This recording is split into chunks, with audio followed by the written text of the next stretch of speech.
Hola de nou, benvinguts al canal de YouTube del Museu del Cinema. Ja sabeu que esteu a l'apartat del Parlem de Cinema, aquest apartat que és aquest cinefòrum virtual que vam començar a fer durant el primer confinament i que havíem deixat de fer durant un temps. Ara, per sort nostra i per sort de vostra també, crec que és que podem programar presencialment el nostre cinefòrum, tal com fem cada segon dijous de mes. Un cinefòrum que, pels que no el conegueu, es tracta d'oferir al llarg de l'any 10 pel·lícules de 10 directors que creiem que són 10 directors molt rellevants a la història del cinema i que han transcendit i han influït en les generacions posteriors. I això, cada segon dijous de mes oferim una pel·lícula d'algun d'aquests grans directors de la història i fem un debat entre tots els assistents.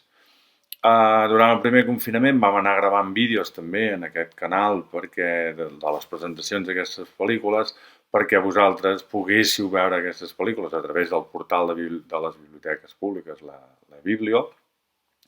i a partir d'aquí organitzar-vos també un cinefòrum a casa.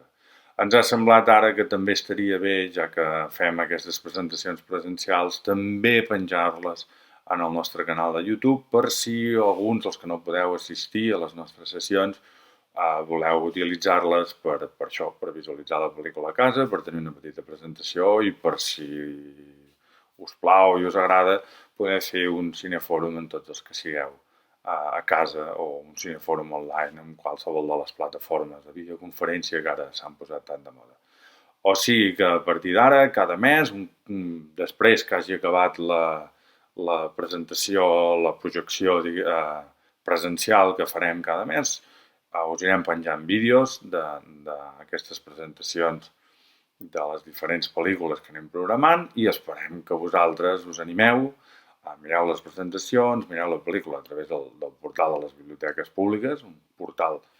al qual hi podeu accedir només amb el vostre carnet, el número de carnet de la biblioteca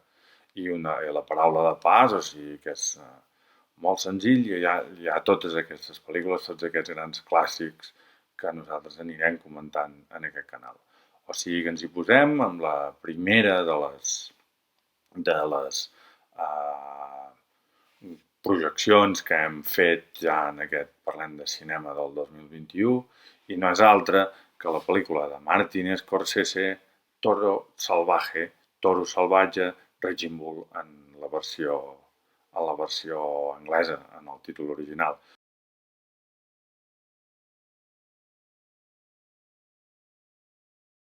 Amb la presentació, una presentació que crec que valdrà molt la pena que parlem una mica de la intrahistòria d'aquesta pel·lícula, una intrahistòria molt interessant i també que jo crec que és bastant rellevant per entendre el perquè d'aquesta pel·lícula i el perquè de moltes de les decisions del director a l'hora de rodar-la i a l'hora de pensar-la, perquè té molt a veure amb la biografia del director en aquesta pel·lícula i sobretot en el moment en què es trobava el director, en Martin Scorsese, en el moment del rodatge. Si hem de resumir una mica en poques paraules la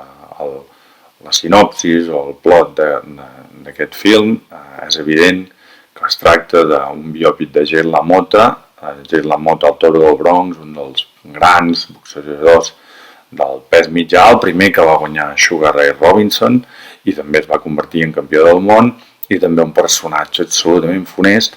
un personatge agressiu, un personatge paranoic i un personatge que fora dels rings també era absolutament violent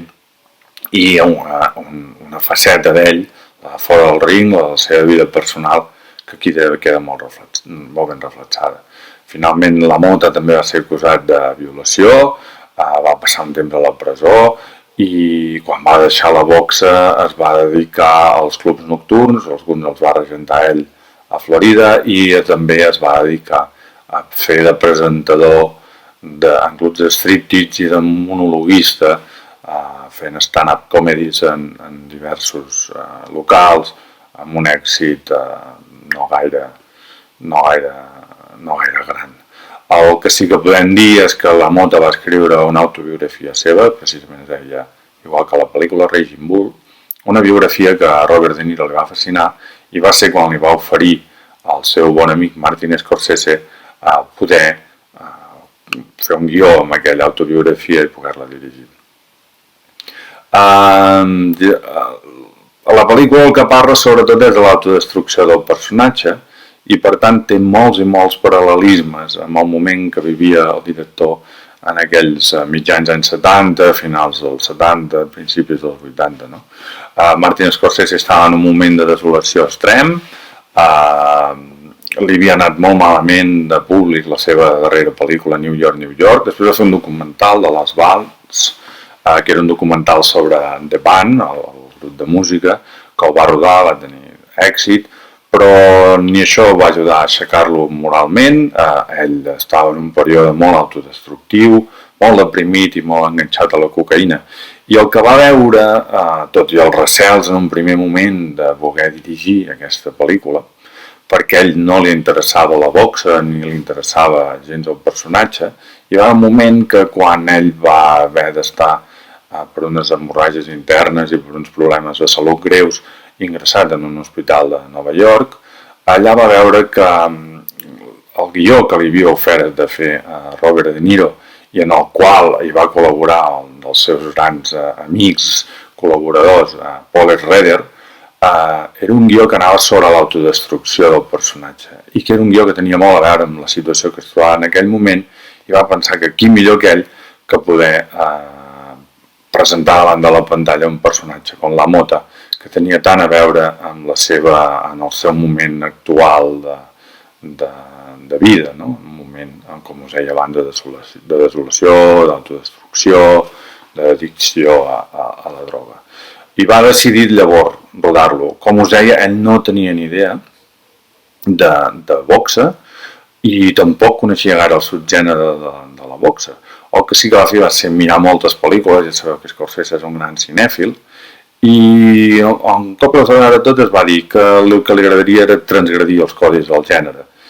I ho va fer-ho i va molt inspirat en una pel·lícula que no sé si l'heu vist, que es diu Body and Soul, Cuerpo y Alma, d'en Robert Rosen, que també es pot trobar en el catàleg de Biblio, i en aquesta pel·lícula ja trenca una mica amb molts dels esquemes de les pel·lícules de boxa. En aquesta pel·lícula Rosen el que fa és posar la càmera dins del ring. Normalment en les pel·lícules de boxa la càmera sempre és fora i llavors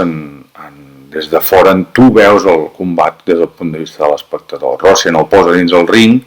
i comença el combat des del punt de vista dels púgils, dels boxejadors. I en aquest cas li va semblar una bona idea a Scorsese i també ho va aplicar-ho. A part d'això va rodar infinits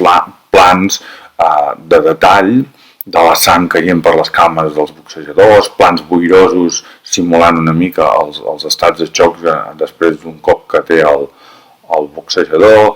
plans de sang brollant per les celles, de sang atacant les cordes del ring, i tot això, aquesta plans de detall i aquesta ultraviolència que ell volia rodar en detall dels combats, el director de fotografia de la pel·lícula li va semblar que seria molt difícil poder suportar que el color ho pogués suportar i que seria molt més soferta la pel·lícula si es rodava en blanc i negre. Per tant, Michael Chapman va decidir oferir-li a Scorsese la possibilitat de fer-la en blanc i negre. Michael Chapman era el director de fotografia i a Scorsese li va semblar bé. Per tant, ens trobem amb una altra característica important de la pel·lícula, que és un dels únics films que Scorsese ha rodat en blanc i negre. Diria que de ficció és l'únic. En el cas del documental hi ha alguns fragments en blanc i negre d'alguna de les seves pel·lícules. També us haig de dir que és el primer film que protagonitzen Robert De Niro i Joe Pesci, una parella que juntament amb Martin Scorsese van tenir enormes èxits. I també que és una pel·lícula que us heu de fixar molt en el muntatge, és un prodigi de muntatge. La Thelma Schoonmaker, que és l'editora del film i la reeditora de la resta dels films del director de Nova York, doncs és un muntatge impressionant. De Niro i Schoonmaker, de fet, van guanyar els respectius Oscars en aquella edició de la gala dels Oscars, a millor actor i a millor editora. Scorsese no va guanyar millor director, aquell any ho va guanyar Robert Redford per una pel·lícula que es diu Ordinary People, que és una pel·lícula que està molt bé, però que segurament no ha tingut el reconeixement posterior ni tampoc la vigència que encara té Toro Salvaje i que fa que encara avui n'estiguem parlant. Us hauríeu de fixar en totes aquestes coses que més o menys us he dit i moltes altres que el film dona. El film al final és un film sobre l'autodestrucció, un film sobre l'ascens, l'ascens i el descens i després també el perdó o la redempció d'un personatge, i també és un film sobre un individu molt violent, fins al paroxisme, un individu tormentat, molt adolorit i molt insegur en aquest cas, la Mota. Fixeu-vos també que el quadrilàter és un espai de càstig i de sacrifici, però que també és un moment, per moments, un espai d'èxit. Per tant, Scorsese bastant hàbilment, des del meu punt de vista, a veure si vosaltres esteu d'acord al veure la pel·lícula, demostra una gran habilitat utilitzant el ring com una metàfora de moltes coses o de molts aspectes de la vida de la Mota i també dels boxadors. Per últim, ja només dir-vos un parell de coses. Fixeu-vos en la meravellosa primera escena en què veureu a Robert De Niro sol al ring, ballant coreogràficament mentre està entrenant i està fent uns cops a l'aire.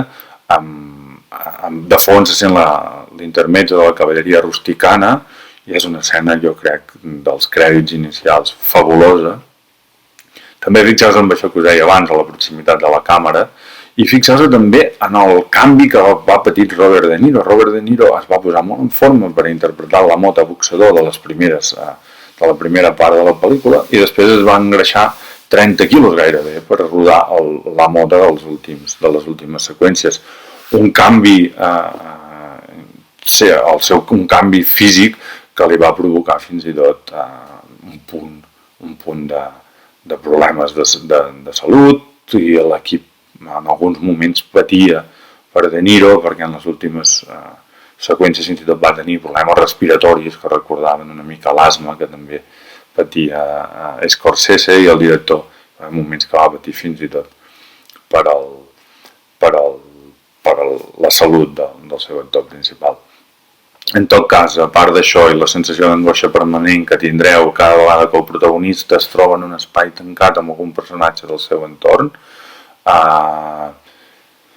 aquesta pel·lícula és una pel·lícula amb un punt angoixant, però sí que us podria dir que deu ser una de les millors pel·lícules del gènere, del subgènere de la boxa de la història del cinema,